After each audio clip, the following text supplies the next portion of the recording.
This is the Impressions Exchange Podcast.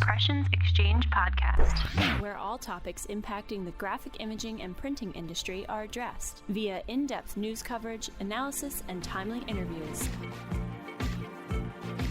Hi, I'm Denise Gustavson, Editorial Director for Printing United Alliance, and the guest host for this special Printing Impressions podcast series in celebration of Women's History Month, highlighting the women in the printing industry. During this series, I'll have the opportunity to talk with women from all segments of the industry about their experiences and their journey as a woman in the printing industry.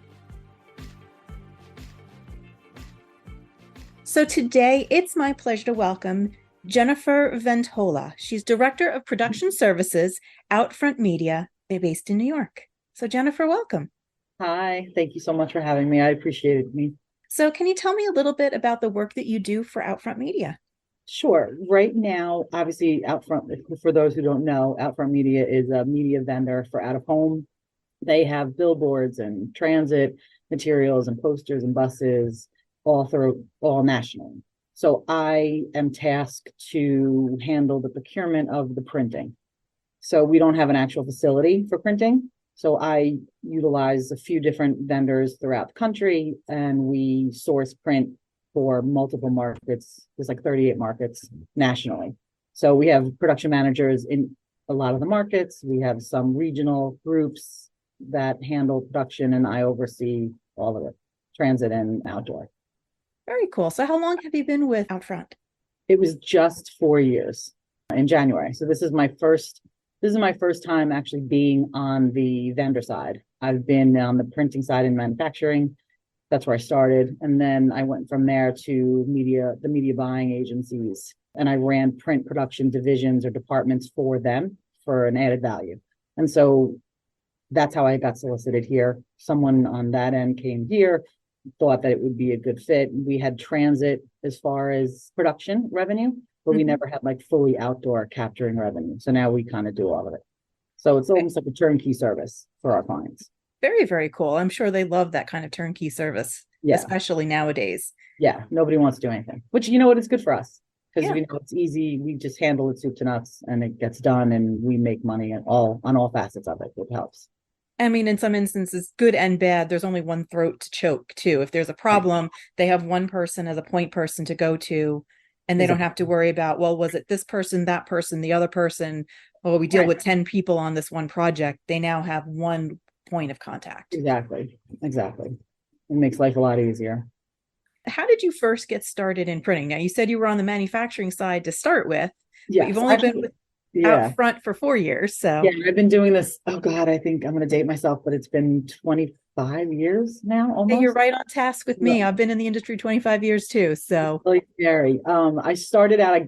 After I graduated college, I got a part-time job at a sign company, answering the phones just because I was debating if I was going to go to law school or not. And I just said, I'll just take this job and make some money and go from there and, get my LSATs together. And then one of the production project managers quit. And so they offered me the job at the end of the summer. And I was like, yeah, I'll make a little money and save some more money and whatever. And then the next thing I know, 6-8 months down the line, the production manager quit. And then I was running production for the small sign company in what was called the Sign Works in, where were they? Hawthorne, New York. So, which is like in Westchester. So that's how I started. And then from there, I went into the city and I got my first large format gig at King Displays, which was a theatrical company. I know King. Yeah. So Wayne Sapper. So he gave me my start, and he had another company called King Graphic Technologies, which did the large format outdoor. And then from there, I stayed on the print production out of home side and did billboards and all that kind of stuff. So I've kind of worked for everybody in New York that you possibly could have on the print production side of New York. Well, that's good, though. You get to get a lot of different experiences, a lot of different perspectives as well. Yeah, I'm definitely well-rounded in the sense that I've had signage experience. I've had offset printing, silk screening, traditional RGB, kind of Duratrans and film products. I'm really going to date myself to the now out-of-home production. So I've been lucky and I've been fortunate in that regard that I've worked for a lot of good people. So originally you were going to be a lawyer? Is that what I Yeah. heard you say? Yes. Can you, well, I mean, you know, if you knew me well, you would say it's probably appropriate, but yeah, I've always wanted to be a lawyer and it's never left me. So sadly, But you're in printing. I'm in printing and I've been in printing. I love it. I can't get out of it because I do love what I do and it kind of sucks you in. Our industry really, it does suck you in. You get stuck and especially on the media advertising side, it's just, I don't know, it's like a little family. Definitely is. Yeah. So, I mean, I love what I do and I'm fortunate to do it. But I think in the grand scheme of things, that, you know, the one decision down the road, if I would have not taken that stupid job and maybe listened to my dad, and my trajectory would have been different, but my life wouldn't be the same. And I wouldn't have met my husband and I have such a great set of friends and it worked out. No regrets. The path less traveled. Is that what they say? Yes, that's right. The path less traveled. So you did the production, you did that, but then you moved over to the agency side. Right. So on the agency side, I did this. I mean, I always was in customer service or production as far as large format. So I've ran facilities, I've worked in the shops, overseen the floor, the finishing guys, the digital side, the pre-press, customer service. And then I had the opportunity to go from a print production company to Kinetic, which was a media buying agency. And Kinetic was with Group M at the time. I went with them to open up a print production business unit within the media buying agency to specifically offer a turnkey service for the media buying people. So in other words, they could sell the media and then they can also sell the printing and give them soup to nuts one thing. And so I went to 2 or 3 media buying agencies and either started a print production division or I took over from production division to specifically increase revenue and, you know, lower costs. And then I came here. So I've jumped around every few years, but I think the longest place I've ever been was at Kinetic. I was there for 6 or 7 years. And then from there, I went to Poster Scope. There was a few others in between and now I'm here. So I've jumped around, but I mean, my heart is in the manufacturing end, but I don't miss like the hours, the long hours and being on press and being responsible and lugging stuff to FedEx to make sure you get the last shipment out on. So I don't miss any of that. I have a little bit of that here. I get to go to some press checks and I get to visit all my shops who we partner with. And you know, I have a lot of client facing stuff and I deal with a lot of the sales staff. So it's a well-rounded position that I don't miss out on one thing. You get to keep your hands in. Yeah. And really get to really see some of the things that you are working on from the beginning to the end. Right. And it keeps my skill set up as far as the materials that are out there, the hardware that's out there, the manufacturing types and, you know, equipment, printing machines. I kind of make sure that I stay on top of my side, even though I'm still on the vendor side. Just it's what I do here. So it's imperative to make sure that we're running correctly. Yeah. And that you know what the latest and greatest is. Right. Yeah. Over the course of your career, obviously you've worked with so many different people. Has there been one person or 1 or 2 people that really have been like some of your biggest influences on your career and really helped you to be successful? Yeah, I think there's actually 2. The first person that really helped me was a gentleman named Jimmy Catania. So when I was working at Mega Art, I left King Displays and went to Mega Art. When I was working there, he came from Quick International. They merged together. And he was like the shop manager, you know, the operations guy.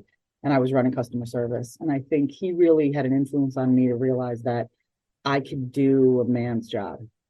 You know what I mean? Like he gave me the confidence and the ability to know that I belonged. And that, you know, my knowledge and my skill set was up to par with anybody else's. And I could do this even though I was a girl, which was surprising because he was probably 25 years older than me at the time, but he never kind of blinked about my role and what I did. And he really gave me that confidence that I could kind of stand on my own. So he was a huge influence on me. And then when I went to the agency side with Kinetic, a lady named Connie Burrito, you may or may not have heard of her. She's very huge in the media buying industry. She's like an icon. She was my boss in a few different places. And I went with her from one company to Poster Scope. She just was a huge influence on me as far as knowing who you are as a person, owning what you say and living with your decisions. She just was fantastic. So I credit her for my success as far as being able to navigate these waters, because they're not always easy being a woman in these types of jobs. Yeah. But I think without Jimmy's confidence, I wouldn't have been able to make it. Like, I really don't think, I was young. I was probably like 24, 25. Mm-hmm. And I just think he helped me at the right time. Right place, right time. Yeah, really. I mean, he made a huge difference. He always said to me, you need to know what you know and have the confidence that you know it. It's like, because if you allow anybody to second guess you, then it's not going to work. Mm-hmm. And he was right. I always make sure I know. Yeah. I mean, honestly, that's probably the biggest strength that anyone can have, male or female. Yeah. Doesn't matter. Right. As long you know your stuff, you're confident because you have that knowledge, you have that Right. background. Exactly. But, I mean, listen, you're a woman in the printing industry. I'm sure that you're aware, you go into a place and right away they think you're either someone's assistant, or they think you're not there to tell them. You're there to listen, maybe take notes and assist somebody else. Yeah. So I think that behavior, I think it's changing, but I do think that you having that confidence to know what you know makes all the difference. Yeah, and I know that's one of the things about both the printing industry and also the out-of-home market is it's very, very much male. Yes. And it always has been. Yeah. It's getting better. Yes. But that takes time. As a female in, like you said, a man's world, or, having a quote unquote man's job, what have been some of the barriers that you've faced in your career, or have you not, or you just kind of just go through and just power through them? I've definitely powered through them, but I mean, the barriers is that you're discredited before you say anything. Mm-hmm. I mean, I can't tell you how many times I've walked into a place where I'm in charge, and I walk in with two men who were my subordinates, and they immediately think that they'll shake one of their hands before they shake mine, and they'll think that I'm working for them. And, I expect that, and I get it. And, it's just a learned cultural thing. So it's very hard to expect it, but then you almost get desensitized and you just kind of push through. And and that's why I think it's so important as women, we have to know more. We have to make sure we are prepared. We have to make sure we're knowledgeable and that we can go toe to toe with anybody, because we're always kind of discounted prior. Maybe subconscious that they do it, but I just think, it's almost like that subconscious bias, right? Mm-hmm. Unconscious bias. Yeah. Thank you. Unconscious bias. So I just think that that's the case. And I mean, in my company, we have great diversity, we have great inclusion, but we don't get to that higher level. There's plenty of people of color, there's plenty of women, but they're not in positions that I see myself in. We have one or two when you think of the level of people we have in this company, how many people we have in this company, and there's only maybe 2 or 3 women in key positions. That's tough. How do we fix some of that? We just have to keep pushing through. Okay. I mean, I think so many women have allowed me to be in the positions that I am. And I just think I have to kind of take that lead and get to that higher level, to know that I have a seat at the table and I have a voice and I bring value. And I just think, the old guards have to leave and the new guards have to come in. I think it's kind of just that simple, that as we get older, that old school mentality tends to leave. The younger generation behind me don't have those kind of compartmentalized issues. They don't look at things that way. They almost see all gray, whereas other people don't. It's like, it's very different. I'm noticing there's more change, but I just think we have to improve it. And as women, we just have to lift each other up and push each other through the door. You know what I'm saying? Because men aren't going to do it for us. Some men are, but I would say most men aren't. They don't have that insight. They don't have, because they've never experienced the issues or the barriers that women may have faced. Right. Even if it's unconscious, they just don't understand the need, like you said, for women always to have to prove themselves. Always. And, now I kind of relish in it. You know what I mean? Now I kind of enjoy it. I love showing people that I know what I'm doing. Yeah. It makes me happy to know that I've worked so hard and I can go toe to toe with anybody, anytime. And I'm okay with it. Exactly. Now, one of the things I think a lot of women face in many industries, not just our industry, is the decision between having a career or having a family. And it's always that or. in Right. many cases, women especially, feel they have to pick one. Right. Is that something that you had to deal with, or that you were faced with that kind of a decision? Well, I mean, I think I was fortunate in the sense that I knew at a young age I didn't want to have children. Mm-hmm. So I think that helped me because not that I was able to concentrate on my career, but the pressure was off that I didn't have to choose. Because as a woman, you really are expected to choose, and you either have to be career oriented or you have to raise your children. And once you come back from raising your children, you may not be on the same rung of the ladder you were. And then you have to decide, okay, I have to leave early because I have soccer. I was fortunate that I didn't have to deal with that because I made a choice long ago that wasn't what I didn't want children. But Mm-hmm. I have family responsibilities and I have animals and I have things that may be looked down upon because I have a dog and someone has a child and the weight of one is heavier than the other. Mm-hmm. But I do think women have it's an unfair choice to have to struggle with that. And I see a lot of my colleagues battling with it every day where they feel that if they don't make the right choice and they don't pick the company, then they're not going to advance and they're not going to get the position. Or if they don't stay after work and have drinks with everybody, or in those social settings because you're putting in extra time that they're not a team player, they're not considered. I mean, it's unfortunately they have a harder choice than the men do, sadly. And I don't know how much that's changed. I mean, I think now after COVID, post-COVID, where there's a lot of hybrid work environments, I think the pressure's off. We've proven the business model that people can be just as productive at home as they are at work in certain facets of business. Mm-hmm. So I think that that's kind of allowed people to realize that there's a better quality of life, family kind of work balance. But I think as women, we're always going to have to make that choice. And it's just going to be kind of our cross to bear. I hate to say it because I don't see it changing. I really don't. One thing you mentioned, that the younger generations that are coming up behind you see more gray. Yeah. Is it maybe that also they're in some ways helping us older ones deal with that work-life balance? Because maybe they're more with their partners, it's a partnership for them. They're raising the kids together, right. Not necessarily one or the other. Right. I think, I'm at the generation where, I still could be what I wanted to be, but you still had that expectation like, oh, you're going to have to get married and you're going to have children because that's what you're supposed to do. Mm-hmm. And I mean, even last week, I was at the dog park with my dog and some woman who was probably 70 said to me, oh, do you have kids too? And so I said, she asked me about my dog and I said, oh no, I said, that's the only thing at home. She goes, you don't have children? And I said, no. She said, oh, I'm so sorry. And I was like, no, I'm okay. But I think it's that generational mentality where now the younger generation feel like it's something they're going to raise children together. They're both working to support the house, where there was definitive lines back in the day.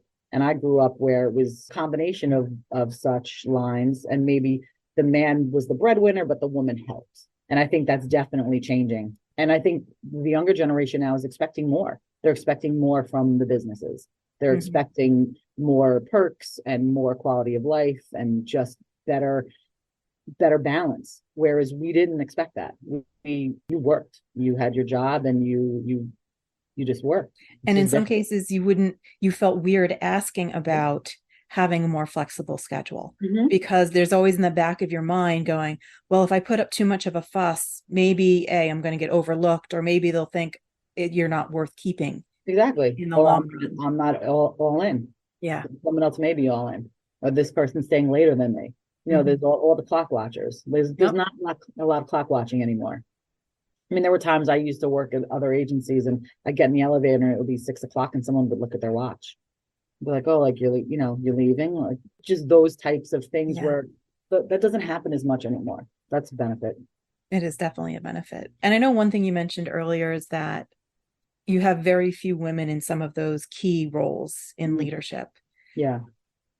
Why is it important for you to get more women in those kind of roles? Because I do think women elevate women. Okay. And I think the skill set that a woman brings to the table as far as not only empathy and understanding, but kind of like a different sense of calm, where men are, and I don't want to say men are aggressive, because I have my tendencies where I can be very aggressive and I want things done a certain way.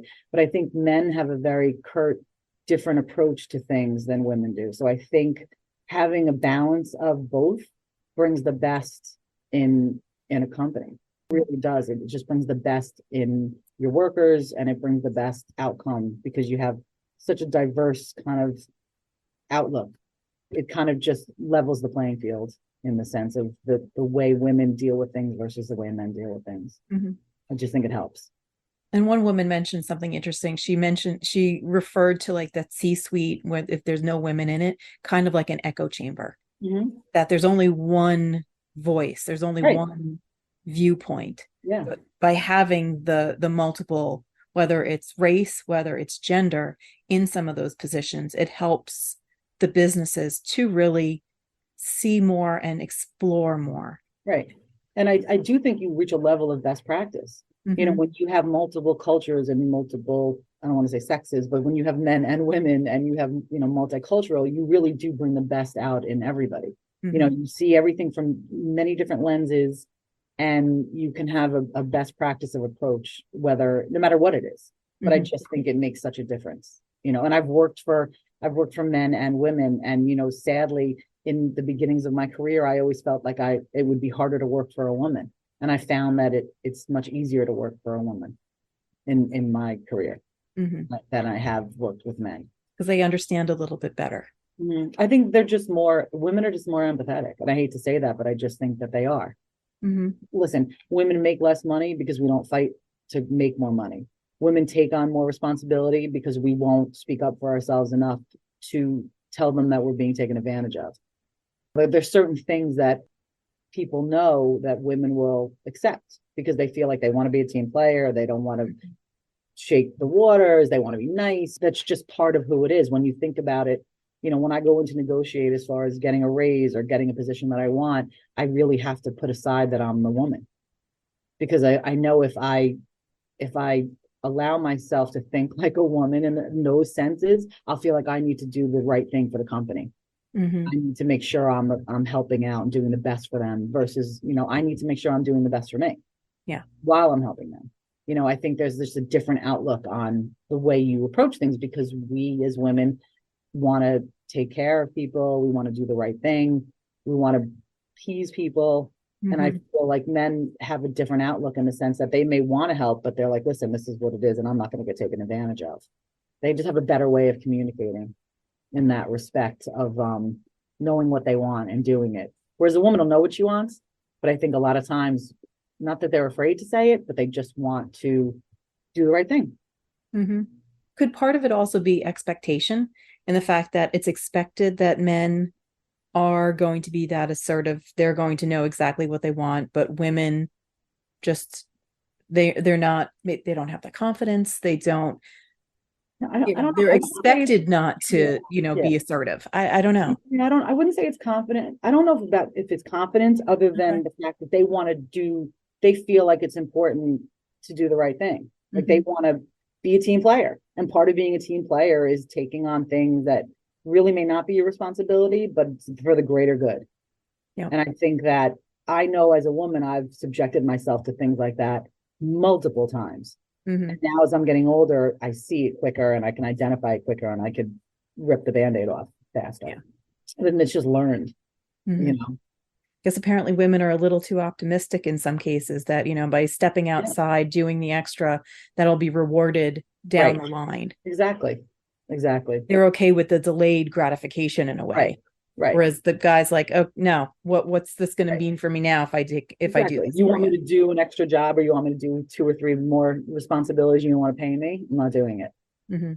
There's very few women that would say that they, I'm at that point now in my career. I've kind of learned that behavior, but it took me a long time. Like the art of saying no is really something that it has to be taught. Like you just doesn't come naturally. Yeah, it doesn't. I know it doesn't come naturally for me. That's for sure. Yeah. I mean, I feel like as women, we apologize too much for no reason. And we don't have that knack of how to say no the right way. So, and those are the two hardest things that I've had to like learn in my career, that I think I have finally gotten to that point after 25 years in this industry of knowing how to say no and knowing what my value is and not being such a people pleaser. I'm always for the best of the company, but I have to make sure I protect myself. Yeah, it's important. Definitely very important. So as we're kind of wrapping this up, I wanted to step back a little bit, kind of do a little bit more from the 30,000 foot view. What do you think, or what do you wish you could tell people about the printing industry and about your career path?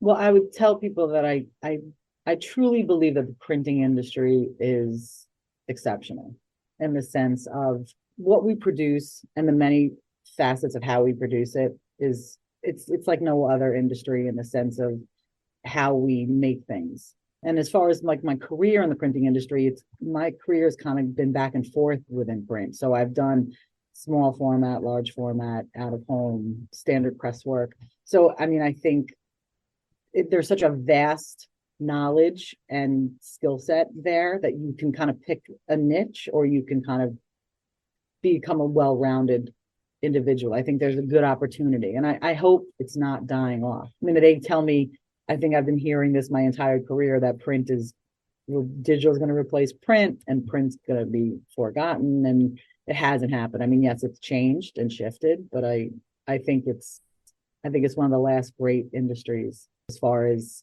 what we do here. Yeah, I mean, I've heard that the same thing, especially in the wide format side. Oh, it's all going to be replaced by digital billboards and whatnot, but it's happened in some places, yes. And in certain components, but I mean, they really did. There was a push for a while, maybe 15 years ago, that really digital was going to overtake print. There wasn't going to be any static billboards, and then they wouldn't allow all the illumination and the movement on the billboard. So, you know, static is still king, even in my company now. Probably 60% of what we do is static. We have tons of digital, and we're slowly changing over and acquiring new locations that are becoming digital. But you know, print, between newspaper and magazines and out of home advertising and books, and I just don't see it dying. And I see it such a specialized, beautiful kind of industry because there's just so many different facets of it. And it can be so creative. I mean, I've seen so many, whether it's an installation that it ends up being 3D or other things. There's so much that can be done that gets people's attention. Some ways, I think, more than even like some of the digital billboards. Yeah. And the attention to detail and the what they can do as far as printing on all the different fabrics and boards and materials and like the technology. I don't know. I just feel like we've come such a long way from where we were. And to see it evolve and be a part of it is actually, it's great. I love it. So in conclusion, one of my favorite questions that I ask is, knowing what you know now in your 25 years of experience in the industry, what advice would you give to yourself if you were just starting out? Run away. No, I'm kidding. I guess I would just tell myself to be a little thicker skinned when I was younger. Let it roll off you a little bit. I think I took a lot of things to heart when I was younger. And I think I didn't have anybody to tell me that initially. You know what I mean? It took a few years. And when I met Jimmy Catania, he kind of changed my outlook on shaking stuff off and keeping your head down and just plowing through. But yeah, I don't know if I would actually tell myself to stay in it, go to law school. But yeah, I love it. I'm here and I'm in it. So it is what it is. Yeah, for you, it was one of those A or B decisions. You were at that cross, that path in your life. Yeah. You know, which way do you go? Yeah. And I really wouldn't change it. I mean, if we're all kidding aside, I wouldn't change it because I've really learned so much and I've met so many great people and wouldn't have met my husband. I just wouldn't have this well-rounded life that I have. So that's a blessing and I wouldn't change that. Well, Jennifer, it was an absolute pleasure chatting with you today. Thank you so much, Denise. I really appreciate the time and thank you for reaching out to me. That was wonderful. Yeah, it was awesome. So thanks again. And I can't wait to chat with you another time and pick your brain on other stuff. Absolutely. Anytime.